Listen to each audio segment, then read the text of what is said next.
दिन पहले मैं ये आई सेज पढ़ी तो माथे की सारी फ्यूज की बत्तियां उड़ गई, और तब मुझे में बहुत मन लगा आप लोगों को सुनाने का। तो ये कथा मैं आपको रहस्य रोमांच की कथा की तरह सुना रही हूँ, बम्बैया फिल्मों में, जिसमें अंत में क्या होगा नहीं पता।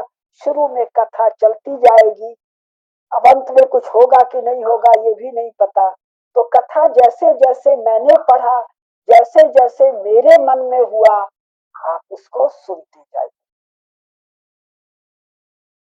तो वो बता रहा है कौन, ये पीटर फ्रैंकोपेन वहां का एक बहुत महत्वपूर्ण लेखक है, और उसकी एक बड़ी जबरदस्त पुस्तक है the silk roads. Silk road भी शायद एक है, और ये है सिल्क रोड्स। ये भी मैंने पढ़ी है, मोटी सी पुस्तक है। इस पुस्तक का मोटापा आप देख ही रहे हैं, इतनी मोटी पुस्तक है। तो ये एक प्रसिद्ध लेखक है, रिनाउंड है। मैं स्कॉलर विद्वान नहीं कहती हूँ, लिखाड़ लेखक है, और वहां के मान्य लेखक है, ऑक्सफोर्ड में प्रोफेसर। तो ये कह रहे हैं, ध्यान से सुनिएगा, इसको पढ़ने से ये पता चलता है किसी चीज को जानने के लिए लफ्फाजी से काम नहीं होता है, गहन अध्ययन।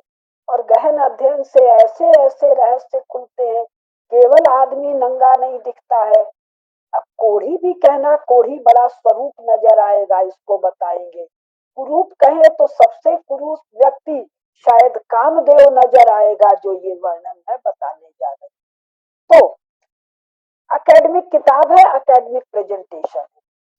इन अप्रैल 1939, 1939 यानी सेकेंड वर्ल्ड वॉर शुरू हुआ तब, a committee on glaciers at the American Geophysical Union delivered a report. एक रिपोर्ट दिया। रिपोर्ट में क्या कहा कि साहब, एक लिटिल आइस एज आई थी 1550 से 1800, 250 साल। ये 250 साल कौन सा है जिसमें कह रहे हैं एसेडेंस ऑफ वेस्ट, यूरोप आगे बढ़ा, यूरोप मॉडर्नाइज हुआ, यूरोप साइंस किया, यूरोप टेक्नोलॉजी किया, यूरोप ने दुनिया भर की डिस्कवरी की। तो ये वही समय है। तो इसमें बता रहे हैं कि 3 periods of low solar activity. सूरज महाराज, सूरज नारायण देवता जो है, उनकी एक्टिविटी लो थी, यानी उनका कम ताप धरती पर आया। तो उसके 3 पीरियड हैं। पहला पीरियड 1420 से 1550, दूसरा 1645 से 1715, और तीसरा 1790 से 1830। ठीक है भाई, टेम्परेचर गिर गया, ज्यादा ठंडा वंडा लगा होगा। अब सुनिए, ये पृष्ठ संख्या 389, 389 से अध्याय शुरू हो रहा है। अब मैं अगले पृष्ठ 390 पर आ गई। This is not entirely surprising as the period overlaps with a time of profound social, economic, political and ecological change. ठंडा हुआ था थोड़ा सा, वो तो ऐसे ही ठंडा है। जाड़े में 6 महीना बर्फ ऐसे रहता है, थोड़ा और ज्यादा ठंडा हो गया, जो समझ में लगा 8 महीना 9 महीना बर्फ रहा होगा। ये तो साइंस टेक्नोलॉजी का जमाना है, कैपिटल अकुमुलेशन का जमाना है। लेकिन क्या कह रहा है, ऑक्सफोर्ड यूनिवर्सिटी में बैठा हुआ, this is not entirely surprising as the period overlaps with the time of profound social, सामाजिक, आर्थिक, राजनैतिक और पर्यावरण चेंज, ठंडक बढ़ने से। The 17th century in particular has been described as a general crisis, a time of tumult across much of Europe. संपूर्ण 17वीं शताब्दी में पूरे यूरोप में क्या जनरल क्राइसिस है। हमारे यहाँ तो शिवाजी महाराज है, हमारे यहाँ तो दक्षिण में चोल और चाणक्य हैं, हमारे यहाँ तो उदयपुर बन चुका है 14वीं शताब्दी में, बीकानेर है, जैसलमेर है। हमारे यहाँ कोई असर नहीं पड़ा। तो जब ये कहते हैं संपूर्ण धरती पर, संपूर्ण मानव जाति पर, तुरंत उसी वक्त अनुवाद कर लीजिए यूरोप में थोड़े से गोरों पर। यूरोप क्या है, जितना बड़ा नक्शे के मर्केटर प्रोजेक्शन में दिखता है उतना छोटा है। कितना छोटा है यूरोप, देखना है तो ग्लोब देखिए, इतना सा नजर आएगा। वहां पर इतने से जो गोरे लोग हैं उनकी जो कथा है वो विश्व की कथा बताती। फिर वो कहता है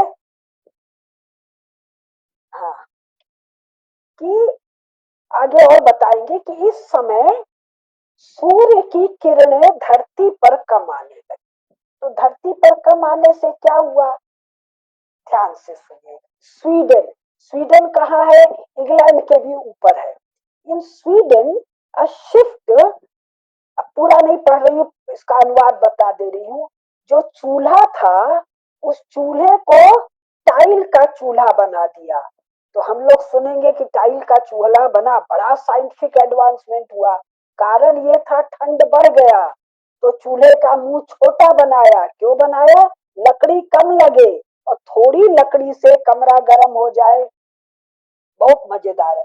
In Sweden, shift towards tiled stove which use less wood and retain more heat than open fireplaces has been linked to the cooling of northern Europe and to the practicalities of needing to maximize indoor temperature and comfort। महान वैज्ञानिक आविष्कार हुआ, चूल्हा छोटा कर दिया गया जिससे लकड़ी कम लगे। और भी महान आविष्कार हुए।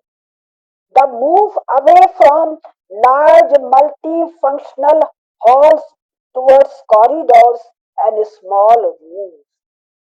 अब ये क्या बला है, मिडीवल मैडनेस करके एक चैनल है। मिडीवल मतलब मध्यकालीन, मैडनेस मतलब पागलपन। उसको खोज के आप लोग सब्सक्राइब कर दीजिए यूट्यूब पर, तो आपको पता चलेगा मध्यकाल में ये कैसे रहते थे। बड़ा सा एक हॉल है, उसी में सब नंगे पंगे सोए हुए हैं। आप कहेंगे ठंड है तो नंगे क्यों सोए हैं, अब उसी को देखिएगा या कभी प्रसंग आएगा तो मैं सुनाऊं। तो महान साइंटिफिक क्या हुआ कि बड़े बड़े हॉल नहीं है, अब पतले पतले गलियारे हैं, छोटे छोटे कमरे हैं। Brought with it ideas about privacy. Privacy का आइडिया ठंड बढ़ने के कारण छोटा चूल्हा कम लकड़ी से ज्यादा ठंडक, यहाँ से ये महान वैज्ञानिक आविष्कार हुआ और इससे इन लोगों में प्राइवेसी और इंटीमेसी आई। नहीं तो सकल कर्म सब एक साथ एक स्थान पर कर रहे हैं। मिडिवल मैडनेस में आप खोजिएगा, नहीं तो कुछ लिंक मैं दूं। as well as about individuality and exclusion for those who were not invited into small rooms to listen to, take part in or overhear conversations। यानी छोटे कमरों के साथ एकांत का, निजता का भाव इस लिटिल आइस एज में आया, क्योंकि ठंड को संभालने के लिए छोटा जगह, छोटा चूल्हा।